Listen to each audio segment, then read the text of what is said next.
ఆయన ఎవరో సరిగ్గా తెలుసుకోలేకపోతే అప్పగించుకోలేం కదా. ఇంకా ఆయనను బట్టి సిగ్గుపడతాం కూడా. అందుకే దేవుని గురించిన జ్ఞానము మనకెంతో అవసరం. అది లేకపోతే అనుమానిస్తాము, నమ్మలేము, సిగ్గుపడతాము.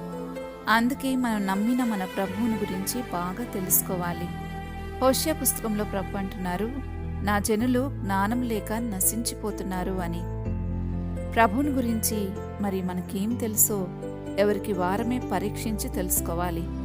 ఆయనను గురించి సరి అయిన అవగాహన ఉంటేనే తగిన ప్రతిఫలాన్ని మనం ఎప్పటికైనా పొందుకోగలుగుతాము. కాబట్టి మనల్ని మనం ఒకసారి సరిచేసుకుంటూ ఆయన్ని గురించి రైట్గా అర్థం చేసుకున్నామా, లేకపోతే ఏదో నలుగురు ఒక మాట చెప్పుకుంటున్నారులే, ఆయన దగ్గరికి వస్తే స్వస్థపడతాము, లేకపోతే ఆయన దగ్గరికి వస్తే రోగాలు నయమైపోయి ఇంకా ఏవో సమస్యలు తీరిపోతాయి అన్నట్లుగా అర్థం చేసుకుని ఆయన ఏమిస్తాడా అని ఆశతో ఎదురుచూసి వస్తున్నామా? మన ప్రభు కోరుకుంటుంది సహవాసం. మన ప్రభు కోరుకుంటుంది మనం పాపక్షమాపణ పొందుకోవాలని, మనం రక్షించబడాలని, మన ఆత్మ తిరిగి జన్మించాలని, మనం యుగయుగాలు ఆయనతో జీవించాలని.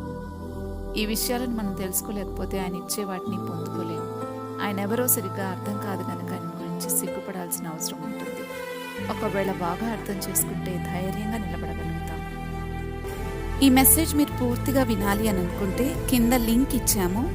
ఆ లింక్ని క్లిక్ చేస్తే అది మిమ్మల్ని బైబిల్ స్టడీలోకి తీసుకుని వెళ్తుంది. అక్కడ పూర్తి మెసేజ్ని వినగలరు.